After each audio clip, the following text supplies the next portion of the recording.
প্রত্যেক মুসলিম ব্যক্তির জন্য মাগরিবের ওয়াক্ত একটি কাজ ছমছমে ব্যাপার। এই সময় ঘর থেকে বের হওয়া একেবারেই উচিত নয়। আর এই ব্যাপারে স্বয়ং মুসলিম শরীফের একটি হাদিসে বলা আছে, এই সময় নাকি বাইরে শয়তানের আনাগোনা বেড়ে যায়। তবে এই ব্যাপারটা কয়জনই বা মানে?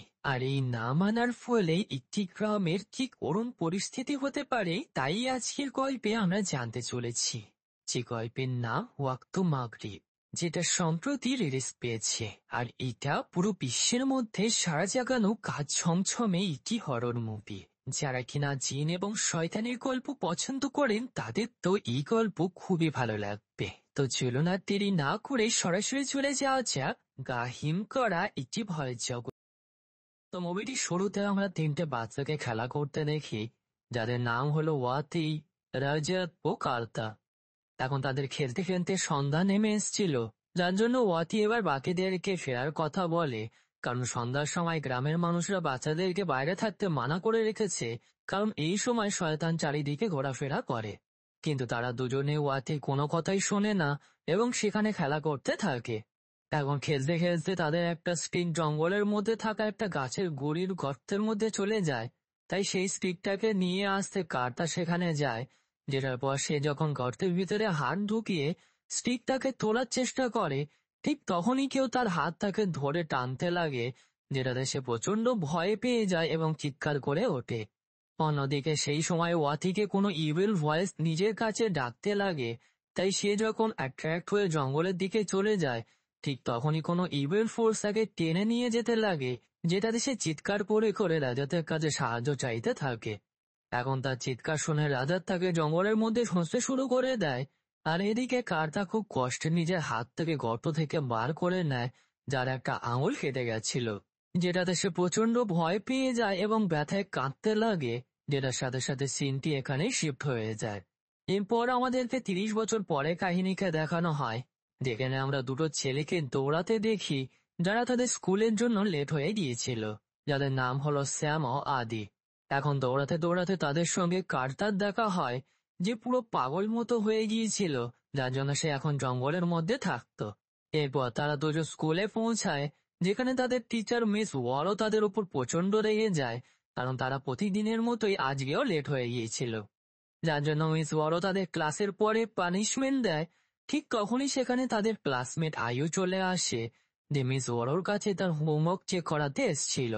এখানে আমরা জানতে পারি আয়ু মিস ওয়ারোর ফেভারিট স্টুডেন্ট ছিল, যাকে সে তার একটা পেন গিফট করে।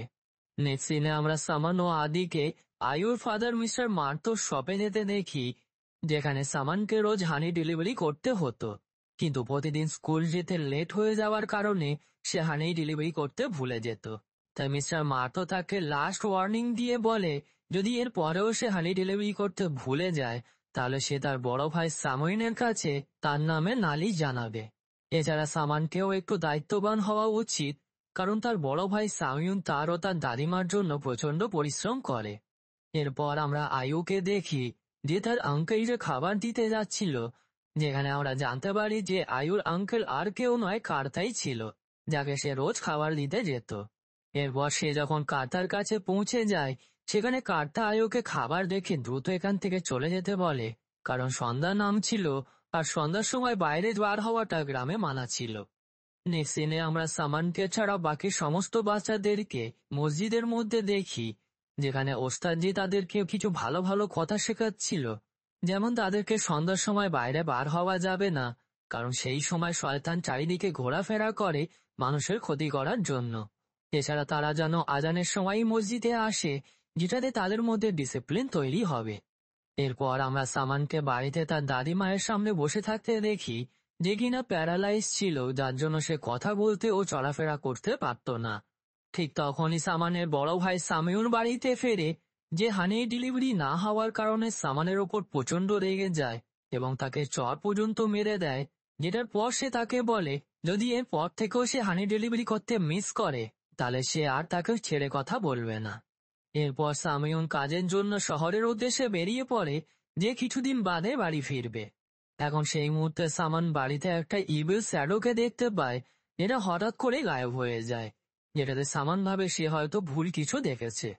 পরের দিন সকালে সামান দুটো হানির বটলস নিয়ে স্কুলে যায়, যাতে সে স্কুল থেকে ফেরার পথে একসঙ্গে দুটো ডেলিভারি করতে পারে। কিন্তু আজও তারা দুজন স্কুলে আসতে লেট করেছিল, যার জন্য মিস ওয়ারও তাদের ওপর আবারও রেগে যায় এবং পুনরায় তাদেরকে পানিশমেন্ট দেয়। এখন সন্ধ্যার সময় তাদের পানিশমেন্ট শেষ হয়ে গেলে তারা দুজন সেখান থেকে বেরিয়ে যায়, যেখানে তাদের কোনো একটা প্লে দেখতে যাওয়ার ছিল। তাই তারা একটা ভ্যানের ড্রাইভারের কাছে লিফট চেয়ে ভ্যানে করে যেতে লাগে। অন্যদিকে সেই মুহূর্তে আমরা কার্তাকে দেখতে পাই, যে জঙ্গলের মধ্যে ডালপাড়া জড়ো করছিল। ঠিক তখনই তার একটু অদ্ভুত ফিল হয়, তাই সে আকাশের দিকে তাকায়, যেটা লাল হয়ে গিয়েছিল এবং সঙ্গে অদ্ভুত ধরনের বাতাসও চলছিল। আর ঠিক তেমনটাই সে আজ থেকে 30 বছর আগে ফিল করেছিল, মানে মুভিটির শুরুতে আমরা যে ঘটনাটাকে দেখলাম। এদিকে পথে যেতে যেতে সামান্য আদি মিস ওয়ারোর বিষয়ে কথা বলতে লাগে, যে মিস ওয়ারো একদমই ভালো নয়, সে সবসময় তাদের উপরেই রেগে যায় এবং তাদেরকেই পানিশমেন্ট দেয়। যেটা বলার পর সামান বলে খুব ভালো হবে যদি মিস ওয়ারো মারা যায়, যেটা শুনে ভ্যান ড্রাইভার প্রচন্ড রেগে যায় এবং তাকে বলে এই ধরনের কথাবার্তা তার বলা একদমই উচিত নয়। এখন সেই মুহূর্তে আমরা মিস ওয়ারোকে দেখতে পাই, যে তার বাড়িতে ছিল। ঠিক তখনই তার বাড়িতে কিছু প্যারানর্মাল অ্যাক্টিভিটি শুরু হয়ে যায়, যার দরুন তার বাড়ির মেন দরজা বারবার নিজে নিজেই খুলে যাচ্ছিল। তাই না পেরে সে যখন দরজাটাকে লক করে দেয়, ঠিক তখনই আমরা তার পিছনে একটা ইভিল জিনকে দেখতে পাই, যে তাকে হর্ন করে, দেন তাকে পজেস করে নিয়ে মেরে ফেলে, যার মানে সামানের ইচ্ছা এখানে পূরণ হয়ে গেছিল। এরপর গ্রামের সবাই যখন জানতে পারে মিস ওয়ারো মারা গেছে, তারা ধারণা করে নেয় যে হয়তো এটা একটা অ্যাক্সিডেন্ট, বাট তারা জানতো না আসলে তার সঙ্গে কি ঘটেছে। অন্যদিকে সেই সময় ভ্যান ড্রাইভার যখন বিষয়টা জানতে পারে, সে দ্রুত গ্রামে ফিরে আসে, যেখানে সামান আর আদি ঘটনাটা যখন জানতে পারে, তখন সামান একটু আপসেট হয়ে যায়, কারণ আজই সে মিস ওয়ারোর মরে যাওয়ার কথা বলেছিল। ইনফ্যাক্ট আদি সামানকে বলে যে তার ওয়ারাতেই মিস ওয়ারো মারা যায়নি তো, যেটাতে সামান তাকে বলে এটা কখনোই সম্ভব নয়, মুখে বলাতে কেউ মারা যায় না। নেক্সট সিনে আমরা গ্রামবাসীকে মিস ওয়ারোর ফিউনারাল করতে দেখি, যেখানে অ্যাজ অ্যান অডিয়েন্স আমরা দেখতে পাই যে মিস ওয়ারোর ঘোষ সামানকে হর্ন করতে লাগে, যেটাতে সে প্রচন্ড ভয় পেয়ে যায় এবং বাড়িতে চলে যায়। তখন বাড়ির মধ্যেও সামান বারবার মিস ওয়ারোর ঘোষকে দেখতে পাচ্ছিল, যেটাকে সে তার ভুল ধারণা মনে করে যখন চোখে মুখে জল দিতে যায়, ঠিক তখনই সেই ইভিল জিনটা এসে তাকে পজেস করে নেয়। এখন সেই দিন রাতেই আমরা গ্রামে পুলিশ অফিসার ডাল রহিম, সিকিউরিটি আমিন, মার্তো ও তার মেয়ে আয়োকে দেখতে পাই, যারা নতুন টিচার নিংসিকে পিক করতে এসেছিল। এখন ডাল রহিম মিস নিংসিকে জিজ্ঞাসা করে যে তার তো দিনের বেলায় আসার কথা ছিল, কিন্তু সে এত রাতে এসছে, যেটাতে মিস নিংসি তাদের জানায় আসলে সে রাস্তা ভুল করে অন্য গ্রামে চলে গিয়েছিল, যার জন্য তার আসতে এতটা লেট হয়েছে। এরপর আমরা ডাল রহিমকে তাকে বাকিদের সঙ্গে ইন্ট্রোডাকশন করাতে দেখি, যেখানে আমরা কার্তাকেও দেখতে পাই, যে লুকিয়ে লুকিয়ে তাদের ওপর নজর রাখছিল এবং তাকে দেখে খুব চিন্তিত মনে হচ্ছিল। এখন পরের দিন সকালে সামান স্কুলে আসে না, যার জন্য আদিকে একাই স্কুলে আসতে হয়, যে আবারও লেট হয়ে গিয়েছিল। কিন্তু নতুন টিচার মিস নিংসি খুবই ভালো ছিল, যে তার ওপর একটুও রাগ করে না। অন্যদিকে আমরা সামিউনকে দেখতে পাই, যে মিস্টার মার্তো শপে গিয়ে হানির জন্য টাকা নিতে যায়, যেখানে সে জানতে পারে সামান তো হানি ডেলিভারি করেনি। এবং কথাটা শুনে সামিউন প্রচন্ড রেগে যায় এবং রাগ মাথায় বাড়ি গিয়ে সামানকে মারধর করতে লাগে। কিন্তু সামান তো এখন পজেস ছিল, যে বলে তার ভাই যেন মারা যায়, যেটা বলার সাথে সাথে সেই ইভিল জিনটা সামিউনকে হর্ন করতে লাগে। আর ঠিক তখনই সামান একটা শার্প নাইফ দিয়ে সামিউনকে বারবার স্ট্যাব করে মেরে ফেলে। যেটার পর সে ডাল রহিমের বাড়ি গিয়ে সমস্ত মুরগিগুলোকে মেরে দেয়, যেটার পর সে সেই মুরগিগুলোর রক্তগুলোকে বটলসের মধ্যে ফিল করে মিস্টার মার্তোর কাছে দিয়ে আসে, যেটা দেখতে পেয়ে মিস্টার মার্তো প্রচন্ড ভয় পেয়ে যায় এবং তাকে ডাক দিলে সে হাসতে হাসতে সেখান থেকে পালিয়ে যায়। পরের দিন সকালে আমরা আয়ুকে স্কুলের মধ্যে দেখতে পাই, যে বারবার মিস ওয়ারোর প্রেজেন্স ফিল করছিল, যেখানে ক্লাস চলাকালীন মিস ওয়ারোর ঘোষ তার কাছে বারবার এসে সামানের নাম নিচ্ছিল, যেটাতে আয়ু প্রচন্ড ভয় পেয়ে যায় এবং চিৎকার করে ওঠে। এরপর আয়ু যখন স্কুল থেকে বাড়ি ফেরে, সেখানে তার বাবা ডালরেমের সঙ্গে কথা বলছিল, যে ডালরেমকে জানায় সামান এখানে এসে রক্ত ভরা কাঁচের বোতল দিয়ে গেছে, যেটা শুনে ডাল রহিম বলে তার মুরগিগুলোকে তাহলে সেই মেরেছে। এরপর তারা সবাই মিলে সামানের বাড়ির উদ্দেশ্যে বেরিয়ে পড়ে, যার পিছন পিছন আদি ও আয়ুও চলে আসে। এখন সামানের বাড়িতে পৌঁছে তারা তার বড় ভাই সাময়ুনের ডেড বডিকে পড়ে থাকতে দেখে, যেটা দেখে তারা প্রচন্ড ভয় পেয়ে যায়। এই পয়েন্টে আদি নদীর ধারে গিয়ে সামানকে খুঁজে নেয়, যে অদ্ভুত ধরনের স্মাইল করছিল। এটার পর তারা সবাই মিলে তাকে ডাল রহিমের বাড়িতে নিয়ে আসে, যেখানে সে কোনো কথাই বলছিল না, শুধুমাত্র এক ধরনের হামিং সাউন্ড করতে থাকে। ঠিক তখনই সেখানে গ্রামবাসীর সঙ্গে সঙ্গে মিস নিংসিও চলে আসে, যে তাদের বলে সে তার সঙ্গে কথা বলতে চায়, তাতে যদি সে কিছু জানতে পারে। জেনার পর সে ঘরের ভিতরে গিয়ে কিছুক্ষণ পরেই ফিরে আসে, যেখানে সে জানায় সামান কিছুই বলছে না, শুধুমাত্র এক ধরনের হামিং সাউন্ডই করে যাচ্ছে। এই পয়েন্টে কার্তাও সেখানে ছিল, যে দূর থেকে সমস্ত বিষয়গুলোকে লক্ষ্য করছিল। নেক্সট সিনে আমরা পুনরায় সামানকে দেখি, যে সামিউন ও মিস ওয়ারর ঘোষকে দেখতে পায়, তাকে বলে চলে যাও। যেটার পর সামান নিজের গলায় দড়ি দিয়ে আত্মহত্যা করে নেয়। এরপর সামানের বডিকে দাফন করা হয়, যেখানে আদি ও আয়ু প্রচন্ড ভেঙে পড়ে, যাকে মিসেস নিংসি সামলায়। নেক্সট সিনে আমরা ক্লাসের মধ্যে আদিকে মন খারাপ করে বসে থাকতে দেখি, যার কাছে মিস নিংসি এসে বলে তার এবার মুভ অন করে নিজের পড়াশোনার দিকে মন দেওয়া উচিত। যেটার পর সে তাকে এখানে বসেই তার হোমওয়ার্ক করে নিতে বলে, যেটাতে আদি রাজি হয়ে যায়। এরপর সন্ধ্যা হয়ে গেলে স্কুলের পিয়ন মিসেস নিংসিকে স্কুল বন্ধ করে দেওয়ার কথা বলে আদিকে বাড়ি পাঠিয়ে দিতে বলে, যেটাতে মিস নিংসি তাকে বলে সে নিজে আদিকে বাড়ি ছেড়ে আসবে। এরপর সে স্কুল থেকে বার হওয়ার আগে আদিকে প্রে করে নিতে বলে, যেটাতে আদি যখন প্রে করে বাইরে বার হয়, সে সেখানে সামানের ঘোষকে দেখতে পায়, যে তাকে হর্ন করে, আর ঠিক তখনই আদি পজেস হয়ে যায়। এরপর পজেস স্টেজে সে বাড়িতেও দেয়ালের উপরে মাথা ঠুকতে লাগে, যেখানে তার বাড়িতেও কার্দা একটা তাবিজকে ঝোলাতে লাগে, যেমনটা আমরা সামানের বাড়িতে দেখেছিলাম। যেটা করতে তাকে আদির বাবা দেখে ফেলে এবং তাকে ভয় দেখিয়ে সেখান থেকে তাড়িয়ে দেয়। পরের দিন সকালে স্কুলের মধ্যে আদি পুরো চুপচাপ থাকে, যেখানে স্কুল ছুটির পর ক্লাসের সমস্ত বাচ্চারা চলে গেলেও সে সেখানেই বসে থাকে।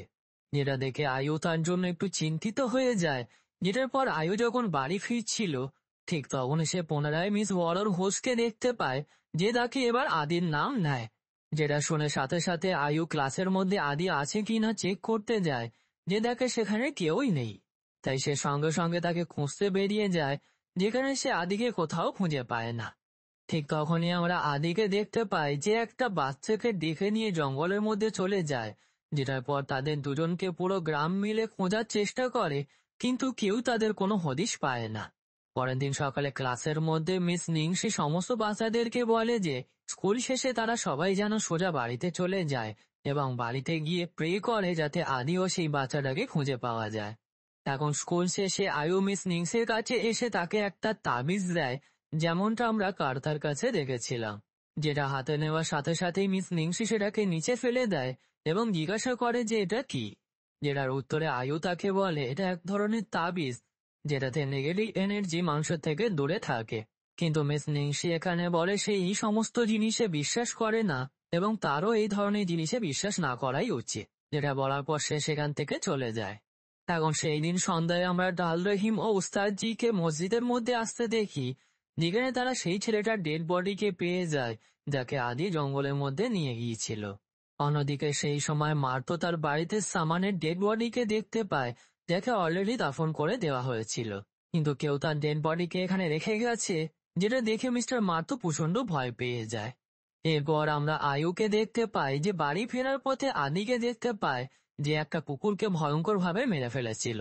যেটার পর সে আয়ুকে মারতে তার পিছনে পড়ে যায়, তাই আয়ু তার থেকে প্রাণ বাঁচাতে সেখান থেকে পালিয়ে যায়, যাকে ডাল রহিমের ওয়াইফ তার বাড়িতে নিয়ে গিয়ে লুকিয়ে নেয়। কিন্তু তবুও আদি বাড়ির পিছনে দরজা দিয়ে ভিতরে চলে আসে। এটার পর সে আয়ুকে মারতে যাবে, ঠিক তখনই আমিন সেখানে চলে আসে, যে আদির মাথায় আঘাত করে তাকে বেহুশ করে দেয়। ঘটনাটির পর সেখানে গ্রামের সবাই চলে আসে, সঙ্গে ওস্তাদজিও সেখানে এসে কিছু দোয়া পাঠ করে তাকে ঠিক করার চেষ্টা করে, যেটাতে কাজ হয় এবং আদি ওয়ামিটিং করে ঠিক হয়ে যায়। অন্যদিকে আমরা সেই সময় কার্তাকে দেখি, যে অনেকগুলো তাবিজ বানাচ্ছিল। ঠিক তখনই গ্রামের সবাই মিলে আদিকে নিয়ে কথা বলতে লাগে, যেটাতে আমিন বলে সে আদিকে কবরস্থানের দিকে যেতে দেখেছিল, তাই হতে পারে সেই সামানের ডেড বডিকে বার করে মার্তোর বাড়িতে রেখেছে। এই পয়েন্টে আদির বাবা সবাইকে বলে সে কার্তাকে তার বাড়িতে এক ধরনের তাবিজ ঝোলাতে দেখেছিল, তাই হতে পারে সেই কোনো কালো জাদু করে এই সমস্ত ঘটনা ঘটিয়েছে। যেটা শুনে গ্রামের সবাই প্রচন্ড রেগে যায় এবং কার্তার বাড়ি গিয়ে তাকে মারধর করতে লাগে। কিন্তু সেই মুহূর্তে ডালটন সবাইকে থামিয়ে দেয় এবং কার্তাকে তার বাড়িতে বন্দি করে রাখতে বলে, যাতে সে বিষয়টাকে ইনভেস্টিগেশন করতে পারে। অন্যদিকে আমরা আয়ুকে দেখি যে বাড়িতে ছিল এবং ট্রমার কারণে খুব অসুস্থ হয়ে পড়েছিল, যেখানে সে তার বাবা মার্তোকে বলে আঙ্কেল কার্তা কোনো দোষ করেনি, যেটা শুনে আপাতত মার্তো কিছুই বুঝতে পারে না। ঠিক তখনই আয়ুর সঙ্গে দেখা করতে মিস নিংসি তাদের বাড়িতে আসে, যাকে দেখে আয়ু প্রচন্ড ভয় পেয়ে যায়। এই পয়েন্টে নিংসি আয়ুকে বলে সে কার্তার বাড়িতে গিয়েছিল, যেখানে সে জানতে পেরেছে যে আয়ু রেগুলার সেখানে যায়। যেটার সাথে সাথে আমরা একটা ফ্ল্যাশব্যাককে দেখতে পাই, আর বন্ধুরা এখানেই আসে কাহিনীতে আসল টুইস্ট। এখন ফ্ল্যাশব্যাকের মধ্যে কার্তা আয়ুকে বলে সেই দিন আকাশের লাল হয়ে এবং অদ্ভুত ধরনের হাওয়া চলা, এটা সে 30 বছর আগেও ফিল করেছিল। তাই তার ধারণা অনুযায়ী মিস নিংসি আসলে একটা ইভিল জিন, যাকে ব্ল্যাক মাদারও বলা হয়, যে বাচ্চাদের উপর ফিট করে। তাই কনফার্ম করার জন্য সে আয়ুকে একটা তাবিজ দিয়ে বলে সে যেন মিস নিংসিকে এই তাবিজটা দেয়, যেটা নেওয়ার পর সে যদি রিয়্যাক্ট করে তাহলে কনফার্ম হয়ে যাবে সে আসলে একটা জিন। আর এর জন্যই সেই দিন আয়ু তাকে একটা তাবিজ দিয়েছিল, যেটা হাতে নেওয়ার সাথে সাথেই মিস নিংসি ফেলে দিয়েছিল। এখন প্রেজেন্টে মিস নিংসি নিজে নিজেই স্বীকার করে নেয় যে সে সত্যিই একটা জিন, যেটা বলার পর সে আয়ুকে ভয় দেখাতে লাগে এবং বলে আজ থেকে 30 বছর আগে সে কার্তাকেও হর্ন করেছিল। এছাড়া আয়ু যেন এসবের থেকে দূরে থাকে, না হলে তার অবস্থাও তেমনটা হবে যেমনটা আলী ও সামানের হয়েছে। এই পয়েন্টে আমরা এটাও জানতে পারি যে মিস ওয়ারর ঘোষ, যাকে আয়ু বারবার দেখতে পাচ্ছিল, সে আসলে তাদের লাভ ওয়ানকে বাঁচানোর চেষ্টা করছিল। কিন্তু যেহেতু এই জিনটা তার থেকেও বেশি পাওয়ারফুল ছিল, যার জন্য সে বেশি কিছু করতে পারছিল না। এই পয়েন্টে আয়ু সেই জিনকে তাবিজ দিয়ে ভয় দেখানোর চেষ্টা করে, কিন্তু জিনটা এখন এতটাই পাওয়ারফুল হয়ে গিয়েছিল যে তার উপর তাবিজের কোনোই কাজ হচ্ছিল না। এরপর নিংসি সেখান থেকে চলে গেলে আয়ু বুঝে যায় যে আদির জীবনটা বিপদের মধ্যে আছে, তাই সে সঙ্গে সঙ্গে দার রহিমের বাড়ি গিয়ে কার্তাকে ফ্রি করতে যায়, যে প্রচন্ড ভয় পেয়ে গেছিল। শুধুমাত্র এটাই নয়, এই পয়েন্টে সে প্রেয়ার ও আজানকেও ভয় করতে শুরু করে দিয়েছিল। তাই আয়ু তাকে বোঝায় যে তার আজান ও আল্লাহকে ভয় করার প্রয়োজন নেই, কারণ তিনি সবসময় আমাদের সঙ্গেই আছেন, আর তিনিই আমাদেরকে বিপদ থেকে রক্ষা করবেন। তাই তাদের দুজনকে একসঙ্গে মিলে আদিকে বাঁচাতে হবে। যেটা শুনে সে আয়ুকে আদিকে বাঁচাতে পাঠিয়ে দেয় এবং নিজে নিংসির বাড়িতে যায়, যেখানে সে নিংসিকে তার আসল রূপে দেখতে পায়, যে তাকে ওয়াতের রূপ নিয়ে হর্ন করতে লাগে। যার মানে হলো 30 বছর আগে যে ঘটনাটা ঘটেছিল, সবকিছুর পিছনে এই ইভেল জিনেরই হাত ছিল। এছাড়া রাতে এই গ্রামে আসার কারণটাও এটাই ছিল। এনিওয়েজ, এই পয়েন্টে আমরা কার্তার একটা শেষ ফ্ল্যাশব্যাক দেখতে পাই, যেখানে আমরা জানতে পারি 30 বছর আগে সেই দিন গ্রামের লোকজনেরা কার্তাকে খুঁজে পেয়ে গিয়েছিল, কিন্তু রাজাতকে সেই জিনটা মেরে ফেলেছিল এবং ওয়াদিকেও পজেস করে নিয়ে তাকে ফিট করার পর তাকেও মেরে ফেলেছিল। এরপর প্রেজেন্টে কার্তা সেখান থেকে পালিয়ে যায় এবং সেই জায়গাটাতে গিয়ে পেট্রোল ছড়িয়ে আগুন লাগাতে যায়, যেখানে সেই জিনটা বসবাস করত। কিন্তু ঠিক তখনই সেখানে ওয়াদির ঘোষ এসে তাকে ভয় দেখাতে লাগে, যেখানে অন্যদিকে আয়ু নদীর ধারে গিয়ে আদিকে দেখতে পায়, যাকে সেই জিনটা পজেস করে তুলে নিয়ে যাওয়ার চেষ্টা করছিল। তাই ফাইনালি কার্তা নিজের ভয়টাকে কন্ট্রোল করে আজান দিতে লাগে, কারণ ভোর হয়ে এসছিল। যেটা শুনে সেই জিন দুর্বল হয়ে পড়ে এবং সেখান থেকে পালিয়ে যায়, যার দরুন আদি পুনরায় ঠিক হয়ে যায়, যাকে আয়ু বাঁচিয়ে নেয়। এরপর মুভিটির শেষ সিনে আমরা একটা অন্য গ্রামে একটা অন্য বাচ্চাকে দেখতে পাই, যাকে সেই জিনটা নিজের কাছে ডেকে পজেস করতে লাগে, আর মুভিটি এখানেই শেষ হয়ে যায়। তো বন্ধুরা, এটাই ছিল ওয়াক্ত মাগরিব মুভির ফুল এক্সপ্লেনেশন। আশা করছি ভিডিওটা আপনাদের ভালো লেগেছে। যদি ভালো লেগে থাকে তাহলে ভিডিওটাকে লাইক করুন, বেশি বেশি করে বন্ধুদের সঙ্গে শেয়ার করে তাদেরকেও ভিডিওটা দেখার সুযোগ করে দিন। এছাড়া কমেন্ট করে আপনাদের মতামত জানাতে ভুলবেন না। সঙ্গে প্রতি সপ্তাহে এমনই ভিডিও পেতে চ্যানেলটিকে সাবস্ক্রাইব করে পাশে থাকা বেল আইকনটি প্রেস করে দিন। তাহলে চলুন, আমি আসবো আবারও এমন কিছু মুভি এক্সপ্লেনেশন নিয়ে। Till then, keep watching.